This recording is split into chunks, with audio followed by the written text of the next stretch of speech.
Assalamualaikum students, it's Anam Khalid, Head of Department of Chemistry from the Legend Institute of Management Sciences।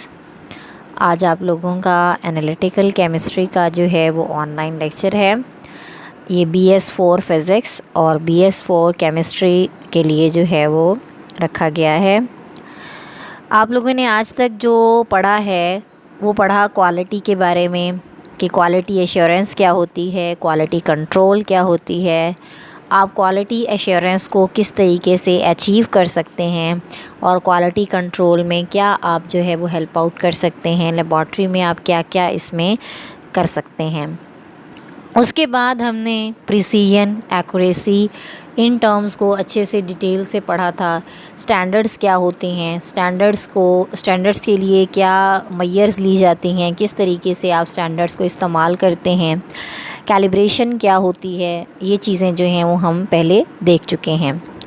आज हमने पढ़ना है internal quality control system. Internal quality control system में कुछ ऐसे steps किए जाते हैं जिससे क्वालिटी को कंट्रोल किया जाता है, लेकिन ये सारे के सारे स्टेप जो हैं वो किसी भी क्वालिटी जो डिटरमिन होती हैं, SOPs होती हैं इनकी, उसके इंटरनल होते हैं। इंटरनल से मुराद ये है कि इसमें स्टाफ की मैनेजमेंट आ जाती है कि जो काम हम लेबॉर्ट्री में कर रहे हैं या जो काम स्टाफ जो है वो आपका किसी इंडस्ट्री में परफॉर्म कर रहा है, उसकी क्वालिटी जो है वो क्या आती है। इंटरनल क्वालिटी कंट्रोल को हम IQC भी कहते हैं। अब सबसे पहले हमने ये देखना है कि ये IQC है क्या। IQC consist of the operational techniques. इनमें क्या चीज़ शामिल है, इनमें ऑपरेशनल टेक्निक्स शामिल हैं। ऑपरेशनल टेक्निक्स कोई भी हो सकती हैं, जैसे वो सैम्पलिंग है, या आपके पास कोई सैंपल ऐसा आया है जो गैस है, सॉलिड है, लिक्विड है, तो ज़ाहिरी सी बात है आप उस सैंपल को एसच अपने रिएक्शन में या एसच आप उसे अपनी मशीन के अंदर रन नहीं करवा सकते, तो लिहाजा उसकी सैम्पलिंग उसकी क्या होगी, ऑपरेशनल टेक्निक। तो IQC में या इंटरनल क्वालिटी कंट्रोल में कुछ ऑपरेशनल टेक्निक्स होती हैं जिन्हें कौन यूज़ करता है, लेबॉर्ट्री स्टाफ। जैसे कि मैंने अभी आपको बताया कि क्वालिटी कंट्रोल को मैनेज किसने करना है, इंटरनल एरियाज़ ने मैनेज करना है। इंटरनल एरियाज़ में क्या आ जाते हैं, आपका स्टाफ आ जाता है, आपका लेबर वर्क सारा इसमें आ जाता है, जो कि कर क्या रहा होता है, continuous assessment of the quality of the result of individual analytical procedure. किसी भी एनालिटिकल प्रोसीजर की जो कॉन्टीन्यूअस असेसमेंट है उसके लिए हमें क्या चाहिए, लेबॉर्ट्री का स्टाफ चाहिए होता है। लेबॉर्ट्री का स्टाफ इस्तेमाल क्या करता है, वो ऑपरेशनल टेक्निक्स को इस्तेमाल करता है और उन ऑपरेशनल टेक्निक्स को हम क्या कहते हैं, this is known as internal quality control. Internal quality control में आपके पास क्या है, इसमें सिर्फ़ और सिर्फ आम ऑपरेशनल टेक्निक्स होती हैं जो कि स्टाफ इस्तेमाल करता है। स्टाफ इस्तेमाल क्यों करता है, वो इस्तेमाल इसलिए करता है ताकि कंटिन्यूअस असेसमेंट की जा सके, बार बार अंदाज़ा लगाया जा सके कि जो क्वालिटी बन रही है आया वो ठीक है या वो नहीं ठीक। तो कंटिन्यूअस असेसमेंट की जाती है और वो असेसमेंट किसके रिज़ल्ट में की जाती है, वो एनालिटिकल प्रोसीजर्स जो होते हैं उनके रिज़ल्ट्स में आपके सामने आती है।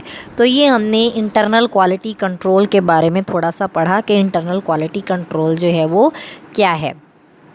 उसके बाद अब हमारे पास जो आगे आता है वो है एनालिटिकल मेथड की चॉइस। एनालिटिकल मेथड हमारे पास लेबॉर्ट्री में बहुत सारे हैं, GCMS है, LCMS है, HPLC है, UPMS है। तो ये सारे मेथड में से कौन सा मेथड रिलायबल है वो डिपेंड कर रहा होता है कि आपका सैंपल कैसा है।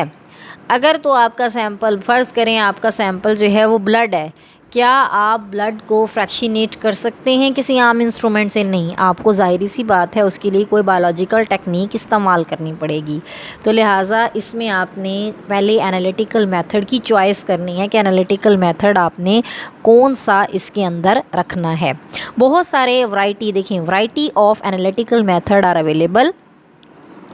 अगर आपने किसी भी अननोन कंसंट्रेशन को फाइंड आउट करना है तो इसके लिए आपके पास बहुत सारे एनालिटिकल मेथड जो हैं वो अवेलेबल होते हैं। सैंपल की कंसंट्रेशन मालूम करनी है, फॉर एग्जांपल मैं ये चाहती हूँ कि पानी का एक सैंपल है, वाटर का सैंपल है, उसमें मैंने ये बताना है कि उसमें जिंक की क्वांटिटी क्या है। तो क्या करेंगे, हम उसकी कंसंट्रेशन मालूम करेंगे। तो कंसंट्रेशन जो डिटर्मिन करना है किसी भी तरह के सैंपल में, उसके वो कहता है कि बहुत सारे मेथड हो सकते हैं। अब ये चॉइस जो है वो क्रिटिकल है। क्रिटिकल से मुराद ये है कि उसमें सोचना पड़ेगा आपको कि आपको कौन सा मेथड अपनाना चाहिए। For ensuring that the result of analysis detect the laboratory requirements. फिर आपको ये भी ज़हन में रखना है कि क्या आपने जो चॉइस किया है, आपने जो चूज़ किया है मेथड, क्या वो लेबॉर्ट्री रिक्वायरमेंट्स को फुलफ़िल कर रहा है, क्या वो लेबॉर्ट्री की रिक्वायरमेंट्स को मुकम्मल करता है। Before any method use must be validated. कोई भी मेथड इस्तेमाल करने से पहले आपको उसकी वैलिडिटी का पता होना चाहिए। यानी ये ना हो कि आप कोई मेथड इस्तेमाल कर रहे हैं लेकिन आपको उसकी वैलिडेशन का नहीं अंदाज़ा, या आपको ये नहीं पता कि वो मेथड किस हद तक रिलायबल है, उसकी रिलायबिलिटी क्या है। आया अगर हमने उसे किसी और इन्वायरमेंट में इस्तेमाल किया तो क्या वो वैसे ही काम करेगा जैसे वो आम नॉर्मल इन्वायरमेंट्स में कर रहा था। तो आपको चॉइस ऑफ मेथड में बहुत ध्यान रखना है। पहला ध्यान आपको यहाँ ये रखना है कि वो लेबॉर्ट्री रिक्वायरमेंट्स को पूरा कर रहा है। सेकंड पे फिर आपको ये भी देखना है कि जो आपने मेथड चुना है वो वैलिडेटेड है या नहीं है। आज हम कुछ टर्म्स पढ़ेंगे, छोटी छोटी टर्म्स हैं। सबसे पहली टर्म है लीनियरिटी। लीनियरिटी ये होती है कि एक रिज़ल्ट जो आता है उसमें एक लीनियर ग्राफ बनता है। लीनियर ग्राफ से मुराद ये है कि पहले आंसर फ़र्ज़ करें 10 आ गया, फिर 11 आ गया, फिर 12 आ गया, तो ये एक लीनियर ग्राफ आ रहा है। मतलब या तो कोई चीज़ बढ़ रही है या फिर कम हो रही है। The calibration point should be determined and a linear response curve demonstrated। यानी आपको एक ऐसा कर्व मिलना चाहिए जिसमें लीनियरिटी हो, जिसमें एक तरतीब हो। अगर कैलिब्रेंट्स का मतलब ये होता है जिस चीज़ को आप कैलिब्रेट कर रहे होते हैं उसको हम क्या कहते हैं, कैलिब्रेंट्स। ठीक है, यानी जो कैलिब्रेशन के अंदर जा रही है। जैसे फ़र्ज़ करें आप कैलिब्रेशन कर रहे हैं पिपेट की, तो पिपेट उस वक्त क्या कहलाएगी, कैलिब्रेंट कहलाएगी। अगर कैलिब्रेंट जो है वो लीनियर रिस्पांस शो नहीं करता, मतलब उसमें या तो एकदम सडन से बहुत ज़्यादा जो है वो हाई चीज़ आ जाती है, या एकदम से वो बहुत ज़्यादा लो चीज़ आपको दे रहा है। तो कैलिब्रेंट्स अगर ऐसा नहीं करते तो आपने पहले उसको लीनियर रिस्पांस में लाना है। जब तक वो लीनियर रिस्पांस में नहीं आ जाता आपका कभी भी आंसर ठीक नहीं आएगा। तो सबसे पहली टर्म क्या होती है, लीनियरिटी, कि आपका जो ग्राफ है, वो आपका जो कर्व आ रहा है वो लीनियर होना चाहिए। लीनियर रिस्पांस कर्व की डेमोन्स्ट्रेशन बहुत ज़रूरी है। अगर कैलिब्रेंट्स आपको लीनियर रिस्पांस नहीं देते तो अगेन मैंने आपको क्या बताया कि आप उसको इन्वेस्टिगेट करेंगे। आप देखेंगे कि क्यों उसका जो रिज़ल्ट है वो क्यों लीनियर नहीं आ रहा, या क्यों उसका रिस्पांस अच्छा नहीं है। उसके बाद हम फर्दर जो है वो अगली टर्म पर पहुंचते हैं, वो है limit of detection. Limit of detection का मतलब ये वो छोटे से छोटा रेंज होती है जिसमें हम किसी इंस्ट्रूमेंट से मैक्सिमम जो है वो एक्यूरेसी निकाल सकते हैं। तो इसकी डेफिनेशन क्या होगी, the minimum amount that can be detected. यानी अब एक सैंपल है, फ़र्ज़ करें आप 5 माइक्रोग्राम का सैंपल ले रहे हैं।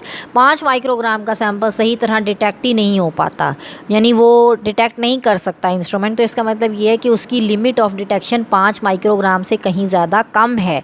अब फ़र्ज़ करें आपने उसी इंस्ट्रूमेंट को कुछ इस तरह से डिज़ाइन किया कि अब वो 5 माइक्रोग्राम को ईज़िली डिटेक्ट कर सकता है। तो इसका मतलब ये कि उसकी लिमिट ऑफ डिटेक्शन 5 माइक्रोग्राम तक है। वो 5 माइक्रोग्राम तक कॉन्फिडेंस से आपको बता सकता है कि उसका आंसर क्या आना चाहिए। या सिंपल इसकी डेफिनेशन क्या है, ये वो लोएस्ट कंसंट्रेशन होती है किसी भी वेरिएबल की जिसे आप 0 से 95%, यानी 95% इसमें चांस होता है कि आपका आंसर ठीक है। तो ये क्या है, लिमिट ऑफ डिटेक्शन है। अब मैं आपको इसकी एक एग्जांपल बताती हूँ। एक इंस्ट्रूमेंट है ICP-MS, इंडक्टिवली कपल्ड प्लाज्मा। अभी इसमें क्या होता है कि इसकी ये लिमिट ऑफ डिटेक्शन बहुत ज़्यादा लो है। लिमिट ऑफ डिटेक्शन लो होने का मतलब ये है कि वो इवन दैट कि अगर आपकी कोई इम्प्योरिटी पार्ट्स पर बिलियन में भी मौजूद है तो उसने उस इम्प्योरिटी को भी डिटेक्ट कर लेना है। एक बात जहन में रखिएगा, जिस इंस्ट्रूमेंट की लिमिट ऑफ डिटेक्शन कम होती जाती है, कम होने से मुराद ये कि वो छोटी से छोटी अमाउंट को भी पकड़ रहा है, उसकी सेंसिटिविटी उतनी ही ज़्यादा बढ़ती जाती है। तो ये बात अपने जहन में रख लीजिएगा। किसी भी इंस्ट्रूमेंट की अगर लिमिट ऑफ डिटेक्शन बहुत अच्छी है, यानी वो बहुत कम से कम अमाउंट को भी बता रहा है, तो उसकी सेंसिटिविटी भी बहुत ज़्यादा है। सेंसिटिविटी ज़्यादा होने से मुराद ये कि वो इतनी छोटी सी चीज़ को अगर डिटेक्ट कर सकता है, तो इसका मतलब ये वो हाईली क्या है, सेंसिटिव है। तो लिमिट ऑफ डिटेक्शन जो है एक बहुत अच्छी टर्म है, आपको इसका पता होना चाहिए एनालिटिकल केमिस्ट्री में। ये क्या है, ये मिनिमम अमाउंट है जो कि डिटेक्ट हो सकती है, या लोएस्ट कंसंट्रेशन है किसी भी वेरिएबल की जो आप 0 से 95% के कॉन्फिडेंस लेवल पर कह सकते हैं कि ये इसमें मौजूद होगा, तो उसे लिमिट ऑफ डिटेक्शन कहते हैं। नेक्स्ट पे प्रिसिजन। प्रिसिजन के बारे में द वेरी फर्स्ट लेक्चर अगर आपको याद हो तो आपको मैंने पहले भी बताया था कि एक गन शूटर है, वो बार बार शूट करता है, ठीक है, उसका निशाना एक ही जगह पर जाकर लग रहा है, बेशक वो गलत है वो सही है, यानी अगर उसकी तमाम वैल्यूज़ में सिमिलैरिटी मौजूद है तो हम उसे कहते हैं कि वो प्रिसिजन है। प्रिसिजन वही होती है ना। तो इसी तरह से आज जो हम टर्म पढ़ रहे हैं वो भी प्रिसिजन ही, लेकिन उसको थोड़ा सा जो है वो उसमें लफ्ज़ों उसके चेंज कर दिए गए हैं, लफ्ज़ों को चेंज किया गया है। तो ज़रा ध्यान से सुनिएगा। प्रिसिजन क्या है, विद इन डे, यानी एक दिन में एक्सपेरिमेंट किया और अगले दिन फिर कोई एक्सपेरिमेंट किया। अगर आपके 3 कंसंट्रेशन लेवल जो हैं वो थोड़े बहुत सेम आए हैं तो आप क्या कहेंगे कि आपकी प्रिसिजन अच्छी है। वही वाली बात हो गई ना कि 2-3 लोग निशाना बांध रहे हैं, बेशक वो गलत लग रहा है वो सही लग रहा है, लेकिन अगर उन वैल्यूज़ में सिमिलैरिटी है तो वो प्रिसाइज़ है। अभी एक्यूरेसी की बात नहीं हो रही, अभी प्रिसिजन की बात हो रही है। प्रिसिजन का मतलब ये है कि अगर कोई भी वैल्यूज़ जो हैं वो सेम आ रही हैं, चाहे वो गलत हैं चाहे वो सही हैं, आपकी जो वैल्यूज़ हैं, मैयड वैल्यूज़, वो बार बार सेम आ रही हैं, तो वो प्रिसिजन उनकी ज़्यादा है। अब हम आते हैं एक्यूरेसी पे। एक्यूरेसी ये होती है कि जो आपका असल वैल्यू है उसके नज़दीक कौन जाता है। एक गन शूटर आया, पहले 5-6 लोगों ने जब निशाना लगाया तो वो ऐसे ऐसे जो हैं वो लग गए, असल निशाना लगना चाहिए था यहाँ। एक और गन शूटर आता है, उसका निशाना यहाँ लगता है। इसका मतलब ये कि इनकी प्रिसिजन आपस में अच्छी थी, लेकिन इनकी प्रिसिजन इस शूटर के साथ अच्छी नहीं थी। लेकिन इसकी ये जो पहले वाले हैं इसकी एक्यूरेसी इनके साथ अच्छी नहीं है। एक्यूरेसी से मुराद ये है कि डिफरेंस मेजर्ड वैल्यू और एक्चुअल वैल्यू में क्या है। अब लेकिन इसकी और इसकी एक्यूरेसी बहुत अच्छी है ना एक्यूरेसी, मतलब आंसर के वो काफ़ी हद तक पास हैं। तो इसी तरह से एक्यूरेसी की जो नई टर्म आज हमने पढ़नी है वो क्या है, इसमें एनालिसिस किया जाता है रेफरेंस मटेरियल का। रेफरेंस मटेरियल वो मटेरियल होता है जिसकी कंसंट्रेशन आपको मुकम्मल तौर पर मालूम होती है, ऑफ द वेरिएबल और कंपैरिजन विद द फिर आप क्या करते हैं, फिर आप उसको एग्जिस्टिंग वाले से मेथड से कंपेयर करते हैं। एग्जिस्टिंग वाले मेथड से कंपेयर करने का मतलब ये है कि जो पहले से मौजूदा मेथड है उसका और नए आने वाले मेथड का आपस में क्या रिलेशनशिप है, लेबॉर्ट्रीज़ में क्या सिमिलैरिटीज़ आ रही हैं। अगर तो दोनों की वैल्यूज सेम है तो एक्यूरेट भी होगा, अगर नहीं है तो फिर उसकी एक्यूरेसी सेम नहीं हो सकती। नेक्स्ट पे एक अगली टर्म आती है सेलेक्टिविटी। सिलेक्टिविटी का मतलब ये होता है कि 2 चीज़ें आपके पास हैं, आप किसी एक को सेलेक्ट करें, ठीक है, तो वो क्या है, सिलेक्टिविटी है। अगर 2 चीज़ें आपके पास मौजूद हैं, एक चीज़ सेलेक्ट हो ही नहीं पा रही, यानी आपने खुद नहीं किया लेकिन एक चीज़ डिटेक्ट ही नहीं हो पाती, तो वो है स्पेसिफिसिटी, यानी वो एक को ख़ास को कर रहा है, आपकी उसमें मर्ज़ी शामिल नहीं है, तो वो क्या है, स्पेसिफिसिटी। सेलेक्टिविटी क्या है, if the extent that the method can measure the analyte of interest in the matrices of the sample. पहले तो मैट्रिसेस देखें क्या होता है। मैट्रिस ये होता है कि सैम्पल पूरा आपके पास, उसमें 2 हिस्से होते हैं, एक होता है एनालाइट, एक होता है मैट्रिक्स। मैट्रिक्स जो है वो उसका सैम्पल से कोई लेना देना नहीं होता, वो ब्लैंक होता है। Being analyse without the interference of the matrix, तो इसमें 2 चीज़ें होती हैं, या तो एक प्योर सैम्पल होता है आपका जिसे एनालाइट कहते हैं, या फिर एक सैम्पल ऐसा होता है जिसमें मैट्रिक्स शामिल होता है, जिसमें बैकग्राउंड की कुछ ना कुछ चीज़ें मौजूद होती हैं। तो ये जो एक्सटेंट है उसे हम क्या कहते हैं, this is known as selectivity. उसके बाद आते हैं सेंसिटिविटी, सेंसिटिविटी का मतलब होता है किसी एक को सेंस करना। The ability to distinguish two different concentration, यानी ये वो एबिलिटी है जिसमें से एक कंसनट्रेशन या दो कंसनट्रेशंस को आपने क्या करना है, उनको सेंस करना होता है। तो इसको हम क्या कहते हैं, this is known as selectivity. उसके बाद हम अगली टर्म पर मूव करते हैं, वो है रेंज। रेंज मैंने आपको पहले भी बहुत बार बताया है कि जो एक्सेप्टेबल वैल्यू होती है वो, और जो आपकी मेजर्ड वैल्यू होती है वो, मेजर्ड वैल्यू और एक्यूरेट वैल्यू में जो डिस्टेंस होता है, जहाँ तक आप उसे बर्दाश्त कर सकते हैं, उसको हम क्या कहते हैं, range. The working range of method is the concentration range over which acceptable accuracy and precision is obtained, जहाँ से प्रिसीजन और एक्यूरेसी को ऑब्टेन किया जाता है एक्सेप्टेबल रेंज में, उसे हम क्या कहते हैं, रेंज कहते हैं। फिर आता है लिमिट ऑफ क्वांटिटेशन। ये लोएस्ट कंसंट्रेशन होती है एनालाइट की, जिसे आप मेजर कर सकते हैं सैंपल मैट्रिक्स में एक्सेप्टेड लेवल ऑफ, यानी जिसमें लेवल आपका माना जाए कि इतनी एक्यूरेसी और प्रिसीजन के साथ इस सैंपल को हम मान सकते हैं।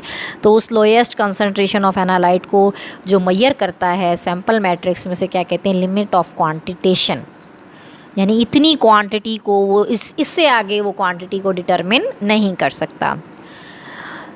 एक नई टेक्निक आपके सामने आई है, रगिडनेस और रॉबस्टनेस। ये दोनों टेक्निक्स जो हैं ये इंपॉर्टेंट हैं। पहले हम पढ़ते हैं कि रगिडनेस क्या होते हैं। रगिडनेस क्या है, ये रेफ़र करता है प्रिसीजन ऑफ वन लैब और मल्टीपल डेज, यानी कई दिनों में आपने एक ही लैब में काम किया, उसमें ज़ाहिर सी बात है बहुत सारे एनालिस्ट भी आए होंगे, बहुत सारे इंस्ट्रूमेंट इस्तेमाल हुए होंगे, डिफरेंट रिएजेंट इस्तेमाल हुए होंगे। तो ये क्या है, ये रगिडनेस है, यानी जिसमें बहुत सारे इंस्ट्रूमेंट हैं, बहुत सारे रिएजेंट हैं, बहुत सारे एनालिस्ट हैं, बहुत सारे दिन हैं, लेकिन लैब एक ही है।